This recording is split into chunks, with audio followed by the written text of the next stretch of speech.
work, we need a TDR program to complement it, and it relates also, or has some potential for modifying and enhancing the Conservation 2020 program. Where do you stand on the creation of a TDR program?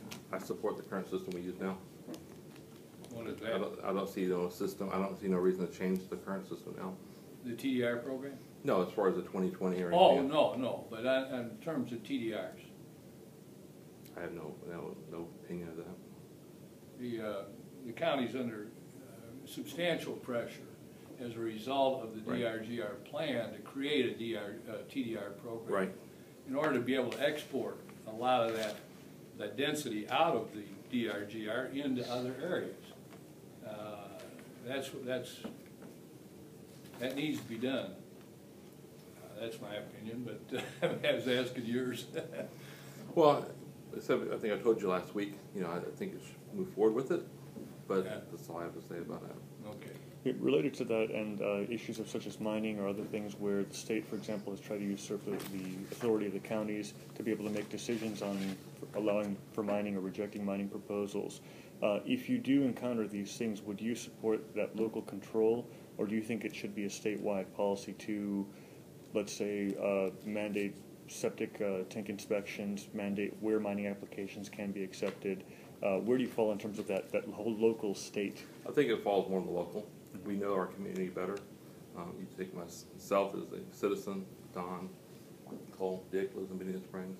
You know your area. I think once you have the local control, you have better control. But when you get the state, you really kind of lose control of that. You may have good representatives from the state, but I think the local control is better.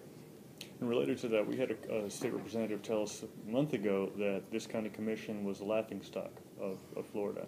This county commission essentially was not seen with respect in Tallahassee. And I'm wondering if you've heard anything like that and with regard to that. I'm just gauging your opinion. No, and I've been in the state capitol a lot. I've been there the last 8 years working in different aspects, and I never heard that comment before. I know as far as commission, there's always comments made about different people in the commission and stuff like that, but I don't listen to that. I have a very thick skin, and I don't let anything like that bother me. It does not influence my way of thinking or my working ability. A small percentage of the current budget, county budget, goes to social services to help agencies. There's discussion going on if that's really appropriate to take taxpayer money for. Are you in favor of keeping it going, expanding, or declining? Well, if it depends on if it's educational, if it's human services, I'm a little bit different. If I get elected, I'll be the only one that's county commission that was a Baker Act or somebody. I'm the only one that ever actually, talk to people in the middle of the night sleeping in corporate boxes. I preached back in the 80s and 90s, it's not a crime to be poor. It's not a crime to be homeless. I tried to then at the time, through my career in law enforcement, to try to change that. And all those services I actually was head of or spearheaded back in the 80s and 90s.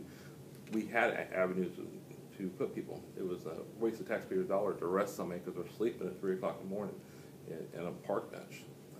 So a lot of the services need to be in place. So law enforcement has a place to put people. There's also to help people off the street. We have a lot of children. Probably have around 500 children right now in Lee County homeless, live in the woods, not going to school, do not have clothing. We have to have services because it does impact everybody in Lee County. It affects everybody from Benita Springs to Cerro to Pine Island. And certain ones that, yes, I would definitely support. Each one would have to be looked at, though. I would have to look at each one of them. There's some out there I never heard of before, and there's some that I knew about and I worked with very closely. Cole, you have a question? Yeah, I was going to follow up with David's comment about the reputation that the Lee County Commission may have in Tallahassee. Cecil, you spent a lot of time in Tallahassee over the course of your career. Do you see that as a benefit when you walk in and start talking county issues? Oh, definitely. I've said before, and some of the other people in this room here already have relationships with the current county commissioners. I have a relationship in the state level, in the congressional level. All the candidates running right now for congressional area for this area, I have relationships with, and I think that ability helps me to, if I was a commissioner, to help Lee County to move forward. That I know that we have issues on the state level, that I know that my involvement with the county commission will be definitely a benefit for Lee County.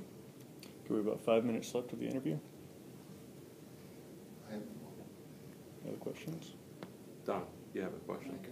I can always I'm interested, Cecil, in your perception of our economic development program. You talk about improving it. We've mainly been an incentive-driven system, you know, put a pot of money out there and see who shows up and then try to cut a deal. I happen to believe there's other dimensions to that, and I'm interested in exploring further your emphasis on economic development, how we diversify the economy, and a little bit more specific if you can. You know, we already have a great base here. We have, obviously, we have, you know, like Arthrexis came here last year, from Lee County and from Collier County, in which I met Reinhold Smelting and actually encouraged him as a citizen to bring his business to Lee County, and actually told him who to contact in the county commission, which was Commissioner Judah for that. We have to continue doing that effort. We have Chico's, we have Sony, we have all these large companies here. We build off of that, though. We build off these large companies and say that we also need to take care of the local business. And something I talked about earlier in the day is the center part of Lee County, which is the middle of my district, District 2, which is right here south of South Street, Addison Avenue. There's some businesses there, a lot of businesses there. We talked about this a few weeks ago. It was basically vacant businesses. You need to work with the economic development company to bring people in those businesses, make them business friendly to create jobs. And that's another reason I would use that as an avenue also, besides bringing, you know, not just global, you know, create 100 jobs for $10 million. We need to bring larger companies here for that in certain areas of Lee County, though. So with that, Cecil, most of the money that Jim Moore and that office used went to existing large businesses in Lee County. Right. Whether it's a Chico's or whether it's an Alginol or whether it's an Arthrex, they had an existing base here. Now that money obviously helped them, but where do you go next? I mean, to your point about other areas, do you go out and try to recruit mid-level businesses that can come in and come into the facilities here and put people straight to work? And I think I talked about that before you came in. You know, one thing you do is the existing properties, the impact fees. No impact fees for the new businesses coming in for existing businesses.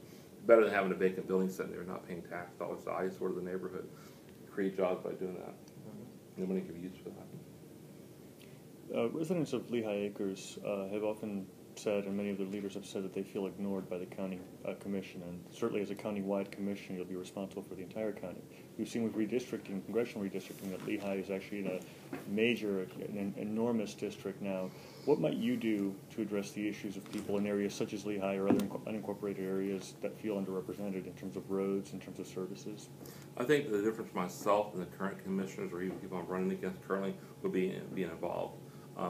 People here in the table here know me, that when I get involved with something, I'm involved. As a commissioner, I will be involved. I will attend events.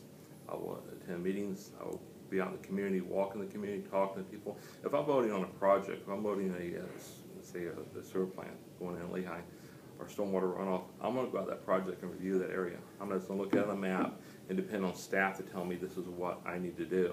Mm-hmm. I'm going to be actually engaged. I'm 49 years old. I will be a full-time commissioner, and I will devote all my time to that job. And I think that's what's going to make me really stand out from the rest of the commissioners and bring a new view to the county commission, local and state level, that being involved in a positive manner. Because if you're not aware of what you're voting on, you know, you really do not know the impact. If I'm voting on something in Don's area, I want to know exactly the impact before that. If I'm voting on something in Dick's area, I want to know the impact. I'm going to go out and talk to the residents, talk to the business around it. That will be the difference between me and the other commissioners. We've come to the conclusion of the interview. Are there any final thoughts you have? I'd just like to say thank you for your time here, and it's really good that we do this so the citizens are aware of how to vote. And I just ask for your support in this race so I can continue to serve in Lee County. I've been a public servant all my life. I want to continue my public service here in Lee County, and I think, and I know that I will be a great candidate for Lee County for the commission. Thank you very much. Thank you.